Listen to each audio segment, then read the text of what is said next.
Hello everybody, and welcome to my video about the cardiovascular system. So I'm going to be talking about the anatomy of the heart and the cardiovascular system, because anatomy and the structure of something directly determines its function, which is why physiology exists. So we are going to be talking about the cardiovascular system. I want to study cardiac sonography, and I also work as a phlebotomist, so this is near and dear to my heart. So let's get started. So I have this beautiful diagram here of a heart. So let me get up close and personal so I can go ahead and explain the different parts. So we're going to talk about the flow of blood through the heart and the different structures. So the heart is a 4-chambered organ containing the right atrium, right ventricle, left atrium, and left ventricle. So 4 different chambers here that the blood flows through.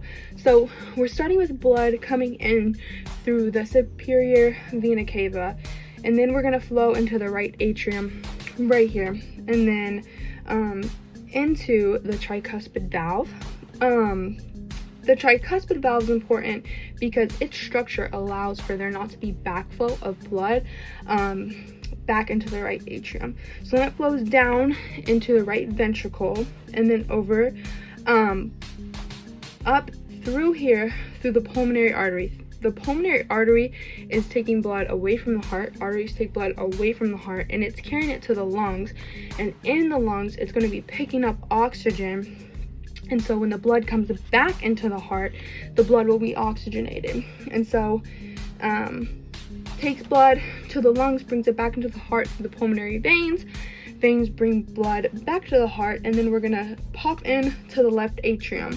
Then we're going to go through the mitral valve, and then we're going to go down into the left ventricle. And now the left ventricle is a little bit different because it has thicker walls, and these thicker walls allow for blood to be forced out of the heart, because this blood is going to the rest of the body. So it needs to be able to withstand that type of pressure. It's going to exit out of the aorta, and then that is going to distribute all of the blood back into the rest of the body. So now we have oxygenated blood that is able to go to all different parts of our body for support. And yeah, so now we're going to talk a little bit about the blood vessels and why those are important.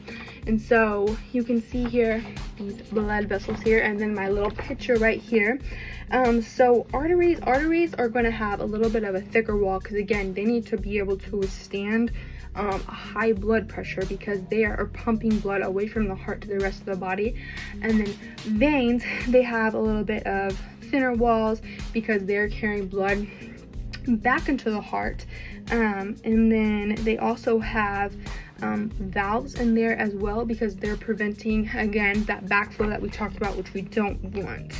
And lastly, there's capillaries, super thin, super small, but they help transport nutrients throughout the body. So this is my little diagram.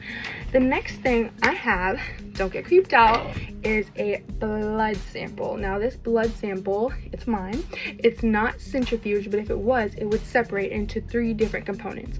The top component would be kind of like a clearer substance. It's going to be the plasma, and this contains nutrients that gets transported, helps transport nutrients throughout the body. The middle layer would be a buffy kind of whitish coat. It's going to be containing white blood cells that help to fight infection, and then also different clotting factors. So that's an important factor. And then the bottom is red blood cells, which carry oxygen, which is super important. So these components are important because they are what's getting transported through our entire body. So overall, with that being said, the structure of the cardiovascular system is so important, because without it, we would not be able to have proper circulation of blood throughout our body, which keeps us alive. So thank you for watching my video on the cardiovascular system.